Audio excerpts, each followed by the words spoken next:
Welcome to Charter Local Edition. I'm Tracy Young. In September, President Obama presented the American Jobs Act. And joining us to discuss how this proposal is likely to impact the state of California is Long Beach City Council member Gary DeLong, who represents the 3rd District.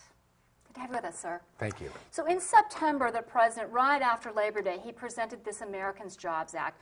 I want to ask you just about the situation we have with unemployment and jobs right now. You know, we hear that we have about 14 million unemployed in the nation, but if you roll in part-time, people who've given up, people who want to work more that can't, the numbers are really more like 25 million Americans. And I can't help it because it is a huge number. How concerned and growing. are you? Yeah, and how concerned are you that this number is so large? And it's not, and there are 6 million that we say are long-term unemployed on top of that.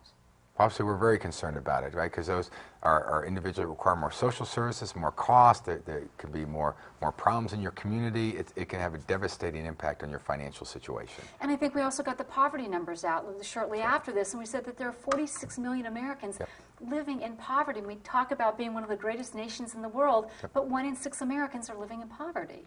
And clearly, that's a result of our economy is not doing very well. I think the more government tries, the worse government makes it.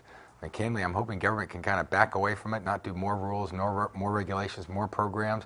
Let's try and incent the economy. Let's let the private sector do what they do best, which is generate wealth, get the economy moving, and create jobs. And that's what we need to do. We need to get the private sector moving, and we need to unshackle it. So that's interesting. You're speaking about the private sector, and the president has spoken about that. But the idea here is that we're going to increase taxes on certain individuals in order to help fund some jobs. So he's looking at how government can help create, produce, whatever you want to say, jobs in order to bring us out of this economic malaise, which is somewhat what we've fallen into. Is that the correct approach? Well, I think we would all support closing loopholes, whether it's on the rich or the poor. We should close loopholes.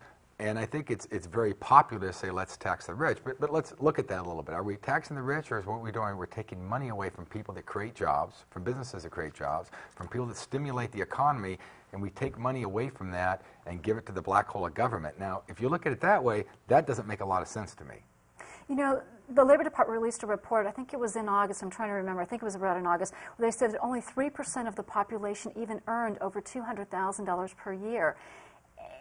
That's not a very large part of our population. It's not. In fact, if you look at the state of California, one of the biggest economic problems we have is those capital gains taxes. We had a huge part of our revenues. It's not consistent. It's not consistent. So when that revenue went away, we have terrible problems in the state. And I was looking at the budget for this fiscal year, the 2011-2012, is that they're anticipating 55% of our tax revenues will come from personal income taxes. Right. It doesn't appear that the economy is recovering very quickly. How likely is that? I think it's very unlikely, right? I mean, we've already seen that with the revision numbers, the $4 billion they had in there. It's turning out to be smoke and mirrors and accounting gimmicks. No, the state's in trouble. What can we do?